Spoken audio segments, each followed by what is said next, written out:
বিসমিল্লাহির রহমানির রহিম। সুপ্রিয় দর্শক শ্রোতা, আসসালামু আলাইকুম। আপনারা দেখছেন ওমর ইসলামিক মিডিয়া। নতুন নতুন ভিডিও পেতে চ্যানেলটি সাবস্ক্রাইব করুন। ভালো লাগলে কমেন্ট করুন, লাইক ও শেয়ার করে আমাদের সঙ্গেই থাকুন। নবী পাক সাল্লাল্লাহু আলাইহি সাল্লাম মক্কার অলিতে গলিতে যখন কালেমার দাওয়াত দেওয়া শুরু করলেন, আবু জাহেল, উতবা, সাইবা, ওয়ালিদ বিন মুগিরা এরা রাগান্বিত হলো, বলল মুহাম্মদ কোরআনুল কারীমের কথাকে বাংলায় মক্কার জমিনে বলতে দেওয়া হবে না। আল্লাহর নবী বললেন, শরীরের মধ্যে এক বিন্দু রক্ত থাকতে কোরআনুল কারীমের কথাকে বন্ধ করা হবে না। জোরে বলেন ঠিক কিনা? আল্লাহর নবী জানাই দিলেন, আল্লাহ জানাই দিলেন, ওয়াকুল জাআল হাক্কু ওয়া যাকাল বাতিল ইন্নাল বাতিলা কানা যাহুকা। নিশ্চয় সত্য উদ্ভাসিত হবে, মিথ্যা পায়ের নিচে ধ্বংস হয়ে যাবে। আল্লাহ রাব্বুল আলামিন আরো জানাই দিলেন, ইয়া আইয়ুহাল্লাযীনা আমানু ইন তানসুরুল্লাহা ইয়ানসুরুকুম ওয়া ইউসাব্বিত আকদামাকুম। আল্লাহ রাব্বুল আলামিন জানাই দিলেন, হে ঈমানদারগণ, তোমরা যদি আমার দিনের বিজয়ের মালাকে, আমার দিন ইসলামের জন্য যদি তোমরা চেষ্টা করো, দিন ইসলাম কায়েম করার জন্য, আমি রব্বুল আলামিন তোমাদের গলার মধ্যে মালা পরায় দিয়া, বিজয়ের মালা পরায় দিয়া কঠিন কিয়ামতের ময়দানে আরশে আজিমের নিচে ছায়া দান করব। সেই দিন, যেই দিন মাথার এক বিগত উপরে সূর্য উদয় হবে। ও মুসলমান, সেই দিন যদি আল্লাহ পাক আরশে আজিমের নিচে ছায়া দান করেন, আর অপরদিকে যারা বেঈমান নাস্তিকের বাচ্চা, যারা নবী পাক সাল্লাল্লাহু আলাইহি সাল্লামের সঙ্গে কটূক্তি করে, আল্লাহর সঙ্গে কটূক্তি করে, আল্লাহর শানে বলেছে আল্লাহর কথার আগামাথা কোনো কিছু নাই, এই রকম আবুল সরকারের মতো নাস্তিকের বাচ্চাকে বাংলার জমিন থেকে বিতাড়িত করতে হবে। কথা বলেন ঠিক কিনা?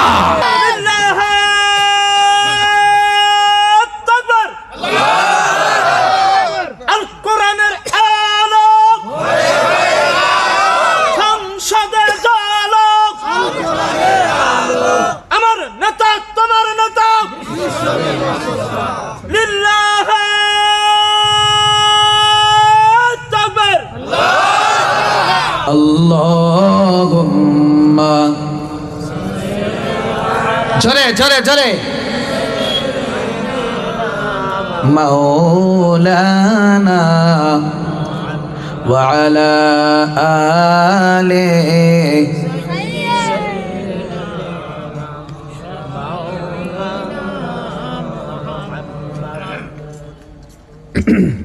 আমি যদি কখনো তায়েফে যাই, বলবো মাটিকে ডেকে নবীজির খুন ঝরলো কোথায়, বলে দাও তা আজ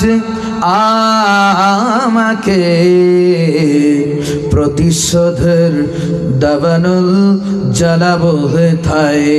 আল্লাহুম্মা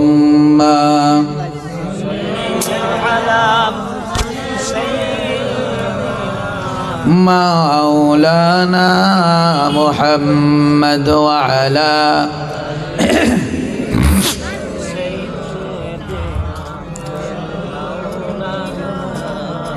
মক্কা মদিনায় আমার মনের বাসনা, ছেড়ে দে নৌকা মাঝি যাব মদিনা। যাবেন না মদিনা আপনারা? সবাই জোরে বলেন, যাবেন কিনা? কারা কারা যাবেন একটি বার আওয়াজ দিয়ে বলেন আল্লাহু আকবার। ও আমার মুমিন মুসলমান,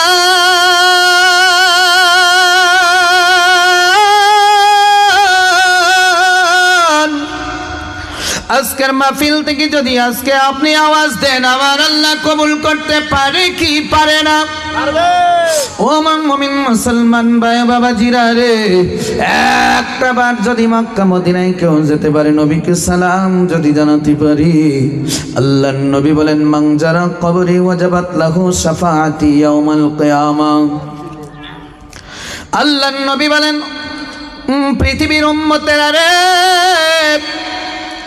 মদিনায় আসিয়া যদি আমার রওজার পাশে দাঁড়ায় একটা বার আমার সালাম দাও, আমি রাসূলুল্লাহর ওয়াজিব হয়ে যায় ওই উম্মতের শাফাআত করে আল্লাহর জান্নাতে পৌঁছায় দেওয়া। জোরে বলেন মারহাবা। একটু জোরে হয় না মারহাবা? সবাই মিলে একটু আওয়াজ দিয়ে বলেন মারহাবা। তাহলে ওই নবীজিকে আল্লাহ কি খুশি করার জন্য একটু বার বলুন মক্কা মদিনায় আমার মনের বাসনা জোরে মক্কা মদিনায় আমার মনের বাসনা ছেড়ে দে নৌকায় আমি যাব মদিনা জোরে ছেড়ে দে নৌকায় আমি যাব মদিনা। বলেন মক্কা মদিনায় আমার মনের বাসনা জোরে মক্কা মনের বাসনা ছেড়ে দা যাও। আলহামদুলিল্লাহ জোরে বলেন ছেড়ে দে নৌকায় আমি বাংলাদেশের প্রান্তে থাকি মোরা মদিনার স্বপ্ন দেখি। জোরে বলেন মারহাবা। আর একটু জোরে হয় না মারহাবা?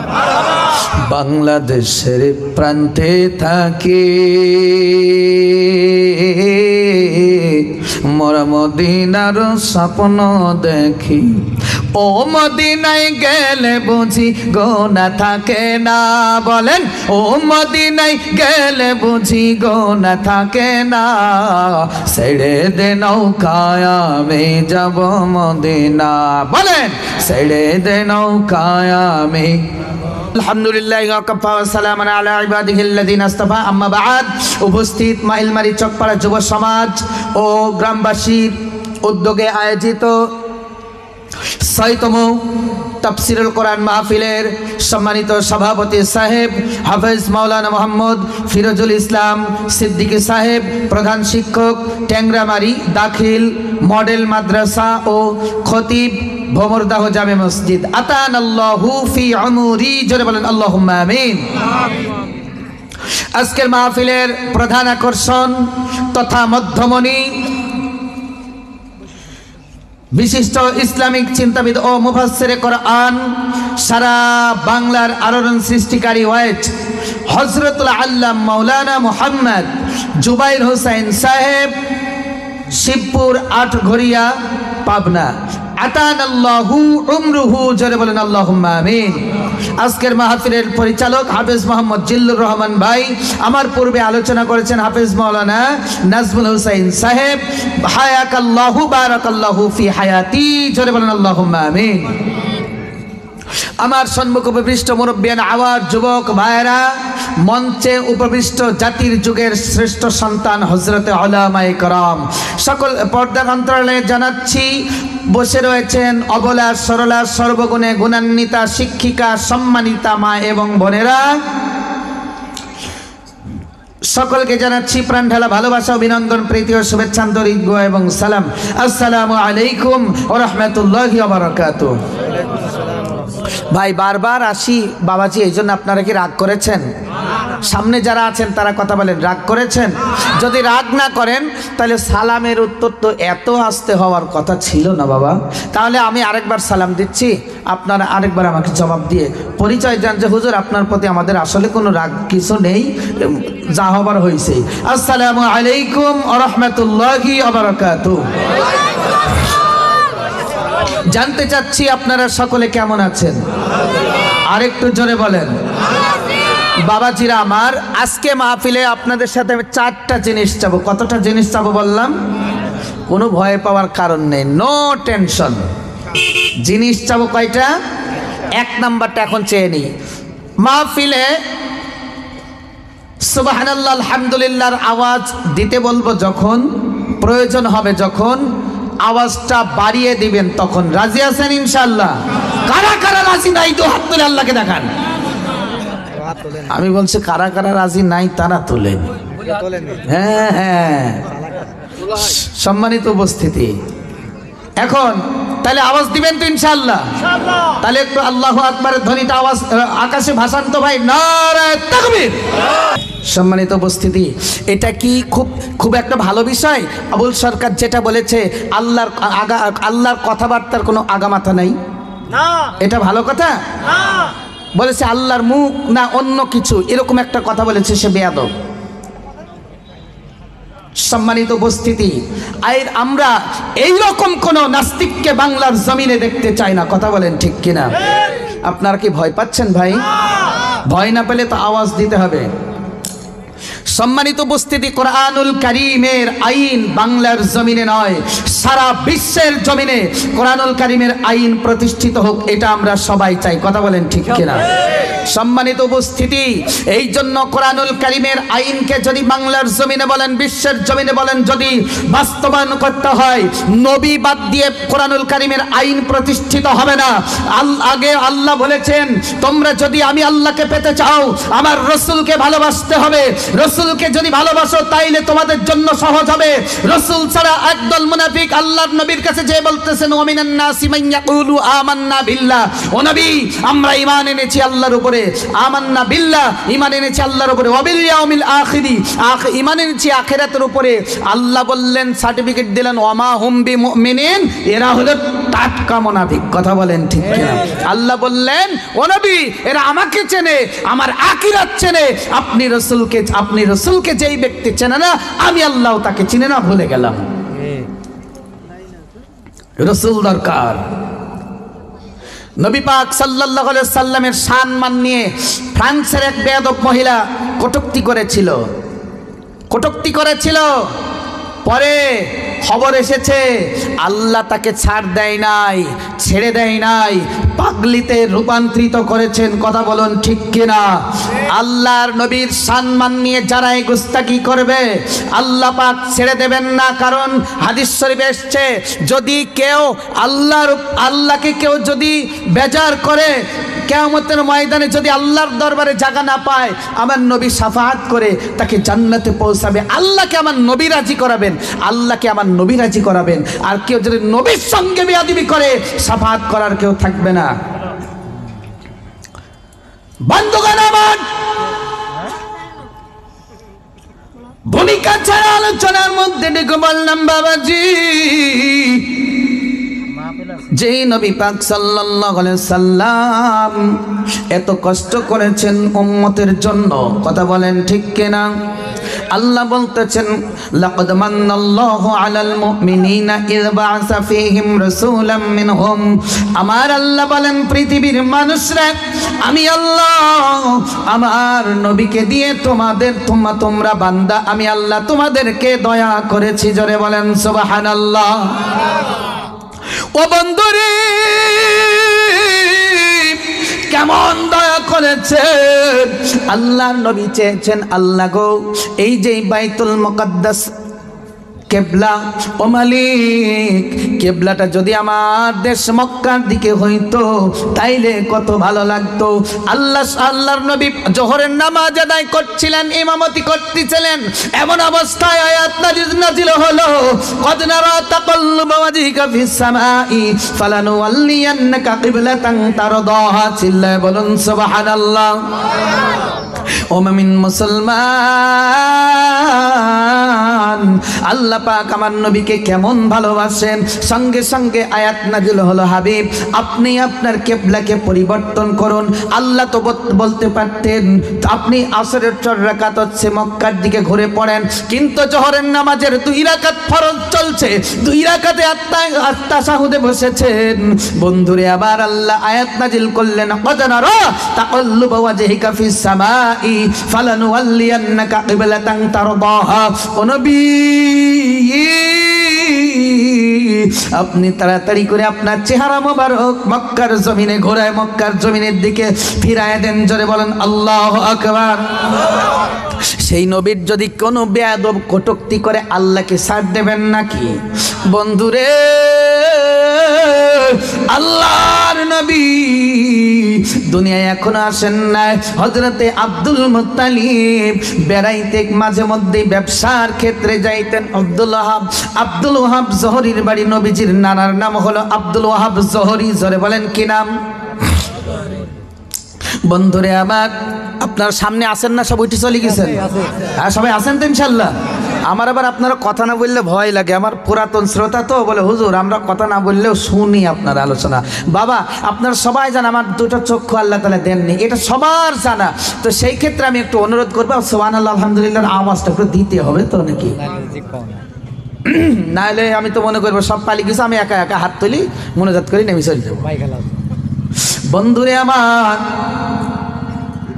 আল্লাহ নবীর দাদা হযরতে আব্দুল্লাহ, খাজা আব্দুল্লাহ বাড়িতে থেকে চলে গেলেন বেড়াইতে।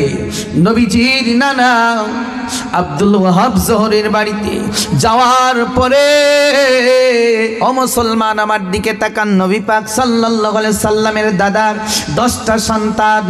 ও বন্ধুরে আমির হামজা, বন্ধুরে আমির হামজা, হাজল, এইভাবে আব্বাস, অনেকগুলি সন্তান।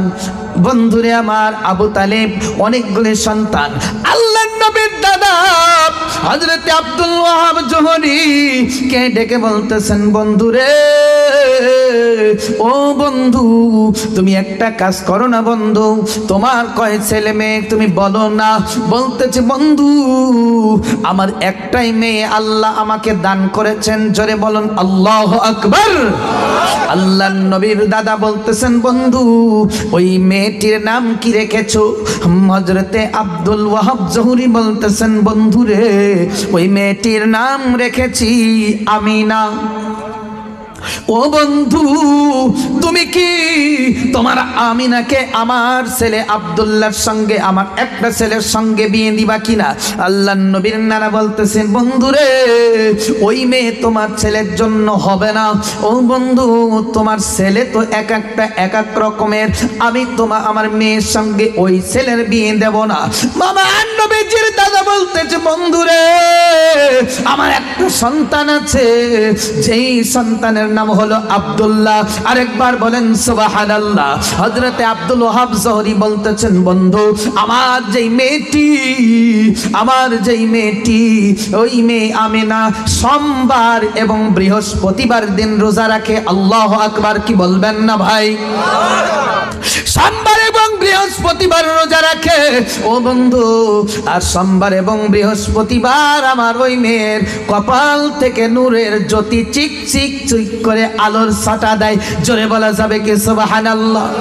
আমার নবীজির নানা ডেকে বলতেছেন, বন্ধু তাহলে এই মেয়েকে কেমন করে তোমার হাতে তুলে দিব? আমার নবীজির দাদা হযরত আব্দুল মুত্তালিব ডেকে বলে, ভাইয়া তুমি কি ওই মেয়েকে আমার সঙ্গে একটু কথা বলাই দিতে পারবা? আব্দুল ওয়াহাব জোহরি বলে, আমি ছাড়া অন্য কোন পুরুষের সম্মুখে আমার মেয়ে যাই না। জোরে বলেন না আল্লাহু আকবার। আমি ছাড়া অন্য কোন পুরুষের সম্মুখে যায় না। বলতেছেন, বন্ধুরে আর আমি তোকে কথা দিলাম আমার সম্মুখে আমিনা আসবে, তোকে নিষেধ করবে না। বলতেছে ঠিক আছে। মা আমিনাকে বাবা আব্দুল ওয়াহাব জোহরি যায় বলতেছে, মা রে তুই আমার একটা বন্ধু এসেছে আব্দুল মুত্তালিব নাম, বলে বাবা আর বলতে হবে না, ওই ব্যক্তিকে আমি পর 40 রাত্রি বাবা হিসাবে স্বপ্ন দেখেছি। জোরে বলেন, আরেকটু জোরে বলেন, আরেকটু জোরে বলেন, লা ইলাহা। জাহাঙ্গীর ভাই কটা বাজে? লা ইলাহা লা ইলাহা ইল্লাল্লাহু মুহাম্মাদুর রাসূলুল্লাহ সাল্লাল্লাহু আলাইহি সাল্লাম। এবার আমি একটা কথা আপনাদেরকে অত্যন্ত একটা দামি কথা শোনাবো। দেখি সুবহানাল্লাহর আওয়াজটা কতটুকু দিতে পারেন, নবীজির প্রেম কার কত অন্তরে আছে। এবার দেখুন, হযরত আমিনা বলতে যে, আব্বু গো আমি দুনিয়ার কোন পুরুষের সম্মুখে না গেলে আজকে আপনার বন্ধু হযরতে খাজা আব্দুল মুত্তালিবের সম্মুখে আমি এখন যাব। জোরে বলেন, আরেকবার বলেন। বন্ধুরে হযরতে আব্দুল মুত্তালিবের সম্মুখে আসা, এবার মা আমিনা সালাম করেছেন। সালাম করার পরে এবার বলতেছেন, আপনি নাস্তা গ্রহণ করুন। নাস্তা দিয়েছে। আব্দুল মুত্তালিব চোখের পানিগুলো সারিয়া দিয়া হযরত আব্দুল ওয়াহাব জহরিকে বলতেছে, বন্ধু এই মেয়েটা তুই আমাকে দিয়ে দে বন্ধু, আর দেরি করিস না। হযরতে আব্দুল ওয়াহাব জহরিও চোখের পানি ছেড়ে দিয়া কান্দে। হযরতে আব্দুল ওয়াহাব বলতেছেন, বন্ধু তোর কোন ছেলের সঙ্গে আমি বিয়ে দেব? হযরতে আব্দুল মুত্তালিব বলতেছে, আমার ছেলে একটা আছে, সবচেয়ে ছোট্ট ছেলে, নাম হলো আব্দুল্লাহ। এই ছেলেটাও অত্যাধিক সুন্দর ছেলে, তুই ওই ছেলের সঙ্গে আমার বিয়ে দিয়ে, আমার মেয়ের বিয়ে দিয়ে দে, বিয়ের ব্যবস্থা কর। এবার হাজলকে পাঠানো হলো। আল্লাহর নবীজির একজন চাচার নাম হলো হাজল। এই হাজলকে বলা হলো, হাজল তাড়াতাড়ি করে আমার ছেলে আব্দুল্লাহকে তুই তাড়াতাড়ি করে ঘোড়ার পিঠে করে নিয়ে আয়। মক্কার নগর থেকে এবার আমার নবীজির পিতাকে নিয়ে যাওয়া হলো, বিয়ে দেওয়া হলো। এই জন্য আল্লাহর নবীজি প্রতি বৃহস্পতিবারে রোজা রাখতেন। নবীজির মা আমিনা আর বাবা আব্দুল্লাহর বিয়ের দিন ছিল বৃহস্পতিবার। জোরে বলেন সুবহানাল্লাহ। ও বন্ধু, এবার আব্দুল্লাহ মা আমিনা যখন বিবাহ হয়ে গেল, শ্বশুর বাড়ি চলে গেল। অনেক লম্বা ঘটনা কেটে দিলাম বন্ধুরে। ঘটনা আপনারা সবাই জানেন, আমি কি বোঝাইতে চাচ্ছি বন্ধুরে আমার। বাবা আব্দুল্লাহ মা আমিনা এক জায়গায় ঘুমিয়ে থাকলেন। বন্ধুরে আমার সকাল বেলা উঠে বাবা আব্দুল্লাহ বলেন, আমিনা রে আমি একটু যেতে চাই, সিরিয়ার জমিনে ব্যবসা করার জন্য আমি রওনা দিতে চাই রে আমিনা। হযরতে আমিনা ঝরঝর করে কান্দে, চোখের পানি ছেড়ে, স্বামী গো আমাকে মনে হয় আপনার ভালো লাগেনি। আসবে আমি মনে হয় আপনার পছন্দের হতে পারলাম না। মা আমিনার হাতটা ধরে বলে, আমিনা রে পৃথিবীর মধ্যে শ্রেষ্ঠ যদি নারী হয়, স্ত্রী হয়, আর তুই আমার পৃথিবীর মধ্যে সব থেকে শ্রেষ্ঠ সুন্দরী আমার নারী। জোরে বলেন আল্লাহু আকবার। হযরতে আব্দুল্লাহ এবার মা আমিনাকে রেখে চলে গেলেন। উনি বুঝতে পারলেন উনি অন্তঃসত্ত্বা হয়েছেন, গর্ভে মা আমিনার গর্ভে বাচ্চা। উনি একদিন স্বপ্ন যোগে দেখলেন অনেকগুলি ফেরেশতা এসে বলতেছেন, মা আমিনা আপনি ধন্য গো মা, আপনি ধন্য। কেন আমি কেনই ধন্য? ও মা আমিনা আপনার উদরে এমন একটা সন্তানকে আল্লাহ দিয়েছেন, যেই সন্তানের নাম আসমানওয়ালাদের কাছে হলো আহমদ, জমিনওয়ালাদের কাছে নাম হলো মুহাম্মদ। জোরে বলুন ও মা আমিনা। এই কথা আপনাকে শুভ সংবাদটা জানানোর জন্য দিয়ে গেলাম। ও মা আমিনা সকালবেলা এবার উঠে পাড়ার মানুষকে যখন এই স্বপ্নের কথা বললেন কয়েকজনকে, এবার বলল, শোনো আমিনা এইটা ভালো কোনো স্বপ্ন না, তুমি জিনভূতের ব্যবহার দেখেছো, স্বপ্নে জিনভূত তুমি দেখেছো, এটা কোনো বিষয় না। এবার সেই লোহার বালা হয়, ওই বালা দুই হাতের মধ্যে পরায় দিলেন। জোরে বলেন নাউজুবিল্লাহ। দুই হাতের মধ্যে বালা পরায়া মা আমিনাকে রাত্রিবেলা ঘুমাইতে দিলেন। মা আমিনা গভীর রাত্রে স্বপ্ন যোগে দেখতেছেন একজন মুরব্বী মা আমিনাকে ডেকে বলতেছে, মা গো মা, তোমার উদরে জন্ম নিবেন আখেরি নবী মুস্তাফা। হযরত মা আমিনা বলে, কে গো বাবা আপনি, এত সুন্দর চেহারা? হযরত ওই ইব্রাহিম আলাইহিস সালাম ডেকে বলে, মা আমি অন্য কেউ নয়, আমি হলাম জাতির পিতা ইব্রাহিম আলাইহিস সালাম। মা গো তোমার হাতে ওই যে বালাগুলো কিসের জন্য দেওয়া? মা আমিনা বললেন, বাবা এই বালাগুলো আমার মানুষে বলে আমাকে নাকি ভূতে আমার স্বপ্ন দেখায়, জিনে নাকি আমাকে স্বপ্ন দেখায়, এই জন্য বালাগুলা দিয়েছে। হযরত ইব্রাহিম আলাইহিস সালাম ডান হাতের সুন্দর করিয়া শাহাদাত আঙ্গুল এইভাবে ইশারা করে দিকে, শাহাদাত আঙ্গুল ইশারা করে কালিমা শাহাদাত পড়েছে। সমস্ত বালাগুলো খান খান হয়ে ওই বিছানার মধ্যে পড়ে গেল, মিসমার হয়ে গেল। জোরে বলুন আল্লাহু আকবার। বন্ধুরে আমার, এবার মা আমিনা যখন আমার নবী বয়স গর্ভের মধ্যে 5 মাস বা 6 মাস, এবার নবীজির দাদা বললেন, ও বেটা, একটা ছেলেকে বললেন, বাবা তুমি যাও আমার আব্দুল্লাহর খোঁজটা নিয়ে আসো। এবার মনটা নরম করে দেবেন, এবার মনটা নরম করে দেবেন, জানে বামে আর খেয়াল করবেন না, আমার দিকে একটু লক্ষ্য করেন বাবা। এবার মনটা নরম করে দেবেন, দেখি এবার আপনি কতটুকু আওয়াজ দিতে পারেন। আল্লাহর নবীর প্রেমিক যারা আওয়াজ দেবে বেশি তারা। এবার হযরতে আব্দুল মুত্তালিব বললেন, বাবা তুমি যাও, আমার আব্দুল্লাহর খবরটা নিয়ে আসো। ঘোড়া ছোটায় চলে গেল একটা সন্তান ঘুরে এসে বলতেছে, চোখের মধ্যে পানি নেয়, পানি নিয়ে আসার পরে বলতেছে, আব্বু গো, কি বলবো দুঃখের কথা, আমাদের আব্দুল্লাহ পৃথিবীর জমিন থেকে বিদায় নিয়ে চলে গেছেন। হযরতে আব্দুল মুত্তালিব ঝরঝর করে চোখের পানিগুলো ছেড়ে দিয়ে কান্দে। হযরতে মা আমিনার দিকে যায়, ঘরের মধ্যে দেখে মা আমিনা পেটের মধ্যে, পেট মোবারকের মধ্যে হাত বোলায় আর গুনগুন করে কি যেন বলে। আব্দুল মুত্তালিব বলে, এরকম করে গলা ঝাড়া দিয়ে বলে, মা গো তোমার কি হয়েছে, তুমি খুব আনন্দের মধ্যে আছো। আব্দুল মুত্তালিবের উত্তরে বলে, বাবা আমি তো আনন্দের মধ্যে আছি, কারণ আপনার আব্দুল্লাহর সন্তান আমার গর্ভের মধ্যে রয়েছে। বলুন সুবহানাল্লাহ। হযরতে আব্দুল মুত্তালিব বলে, আমি এখন কেমন করে বলবো এই আব্দুল্লাহর দুঃসংবাদের কথা, তবু আমাকে বলতে হবে। মা গো, ও মা, তুমি কি একটা কথা শুনেছো গো মা, একটা কথা শুনেছো? মা আমিনা বলতেছে, আব্বু কি কথা আপনি বলবেন? বলে, মা তুমি ভেঙে পড়ো না, তুমি কোনো দুঃখ করো না। মা গো, ও মা, তুমি ভালো করে শুনে রাখো গো মা, আব্দুল্লাহ, তোমার হযরতে আব্দুল মুত্তালিব কান্দে। মা আমিনা ডেকে বলতেছে, আব্বু আপনি কেন এইভাবে কান্না করতেছেন, কারণ কি? আব্দুল মুত্তালিবকে বলে, আব্বু আমার ঘরে মেহমান আসছে, আব্দুল্লাহর সন্তান হচ্ছে, আপনি এই জন্য কান্দেন।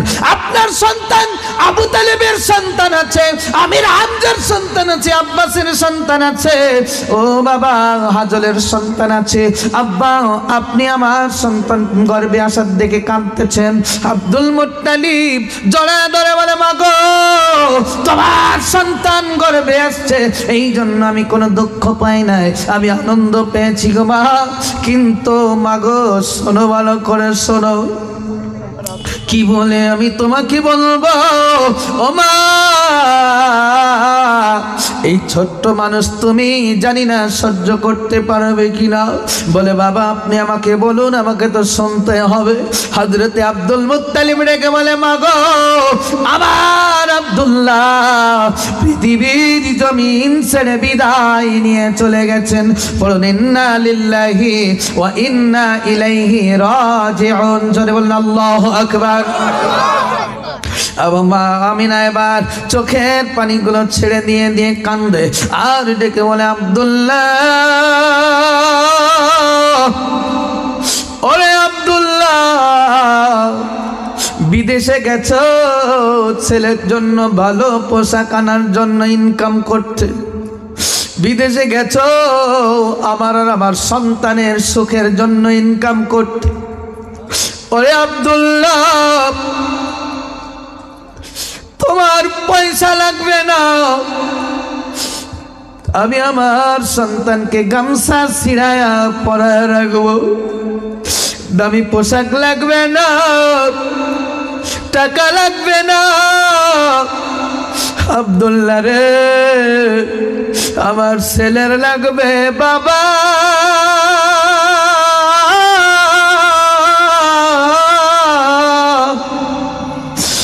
আব্দুল্লাহ আমার সন্তানকে ইয়তীম করে কেমন করে স্বার্থপরের মতো চলে গেলি রে আব্দুল্লাহ। বিদেশের বাড়িতে তোমার টাকা ইনকাম করতে হবে না, কোনো কিছু দরকার নাই, আব্দুল্লাহ রে আমার সন্তান কাকে বাবা বলে ডাকবে? আব্দুল্লাহ ফিরে আয়, ফিরে আয়। বন্ধুরে আমার এই ডায়লগ শুনে, নবীজির করুণ জীবনের কাহিনী শুনে, একটা ফোঁটা চোখের পানি কেউ যদি ছেড়ে দিতে পারে, আল্লাহর নবী বলেন কিয়ামতের ময়দানে ওই চোখের পানিতে আপনাকে আমার নবীর কাছ পর্যন্ত পৌঁছায়া দিবে। জোরে বলেন সুবহানাল্লাহ। আর একটু আওয়াজ দিয়ে বলতে হবে সুবহানাল্লাহ।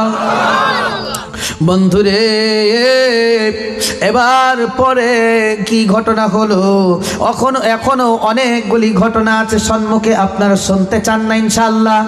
কারা কারা সবাই শুনতে চান তো আল্লাহু আকবার বলে হাতগুলো দেখান। বন্ধুরে আমার